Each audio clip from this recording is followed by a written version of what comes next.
Welcome back to Ozarks tonight. We have two special guests joining us in the studio tonight talking about a special event that's upcoming, raising awareness for a serious issue that affects almost everyone here in the Ozarks.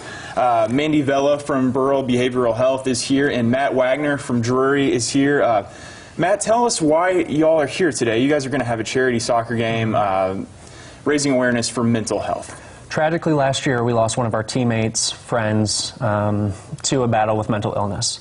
It was something that came out of nowhere, somebody you would not expect to go down that path, but unfortunately last year we lost our friend Joe Fair to mental illness, and because of that we wanted to turn kind of a negative situation into a very positive situation. So last year we got together with the school and raised over $4,500 and rose awareness for mental health and celebrated his life.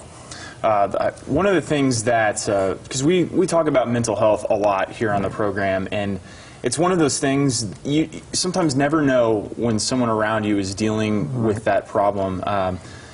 Did you guys have any idea, Joe was dealing with anything? It just come out of nowhere? We had no idea. We practiced with him that morning.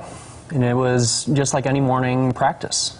He seemed normal. We were having our normal conversations, and it's one of those things that came out of nowhere, and unfortunately, I don't think there was anything we could have done about it. Yeah. And when you're a member of an athletics team at that level, you guys are all like family, and I'm sure it had to be just one of the toughest times for you guys. By far the hardest thing that I've gone through, coaches have gone through, and the teammates.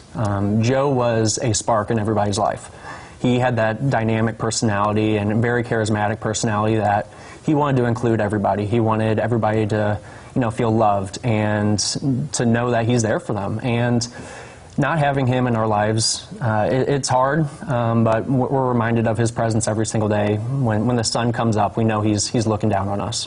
And, as you said, it's very difficult to turn something so tragic into a positive, but that's what you guys are trying to do, and that's where Burrell comes into the mix as well, because you guys are going to start a program with Drury to help offer mental health help to students there. Yeah, absolutely. So we've actually already started. We have staff embedded at the Panther Clinic, right? Mm-hmm. 20 hours a week to assist the two counselors that are already on site there, just to make sure that those needs are met. It's a big problem, obviously. I think like 70% of teenage and college-age kids are struggling with their mental health right now. So it's really prevalent, and we just feel really honored to be a part of this and to help offer a solution to ending the stigma around mental illness.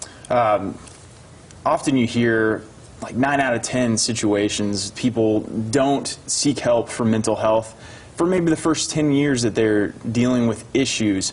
How important is it, what would you say to a college student or anyone that's feeling like they're dealing with a problem, to just go ahead and seek help?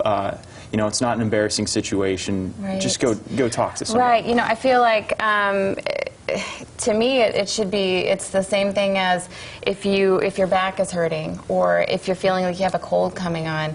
Why wouldn't you address these issues the same way? And so that's kind of that's the stance that Burrell has taken. This should be a practice that happens early on, as young as elementary age kids. If you're getting a physical, why not get that mental checkup as well? Why not just start checking in with yourself on a regular basis to see if there's anything that doesn't feel right or feels a little off? Maybe that's the time to start asking for help, so that these later situations and escalations can be deterred. Sure. I sometimes feel like people think of a mental health problem as, sometimes something that's taboo or something they want to keep to themselves, yeah, and they don't feel comfortable, talking about it with others. But it is important, because that's the first step to, help out and get help for the situation. Absolutely. Matt, what would you say to, other students at Drury or any other university or anyone dealing with these problems? What would you tell them to do if they have it's hard to say, but suicidal thoughts, right, or thoughts they might want to end their life? Want to let them know, first off, that they are not alone. Their friends, their family members are going through those hard days as well. We all wake up and have stress in our life. We have, those days where it's hard, and sometimes depression can easily set in. And want them to know that they're not alone. Tell us about the charity event that you guys have coming up later this month, where the money is going to go and what time that's taking place. We are so excited about this. This is the second annual Mental Health Awareness Match in memory of Joe Fair. It'll be taking place at Drury University's campus. The game is on Friday, April 26th at 6 p.m. The game will officially start at 7, doors open at 6. We'll have food, raffle prizes, and a game between the Drury alumni and the Drury current soccer team. And it's a great night with musical performances to get everybody together, celebrate the life of Joe, celebrate his relationships with everybody, and just raise awareness and money for mental health. And we're excited to donate every penny raised from this event to Burrell Health Center, and so we can help raise awareness on our campus. All right, Matt and Mandy, thank you so much for coming in and speaking with us today. Thanks for having us. We'll be back with more Ozarks Tonight right after.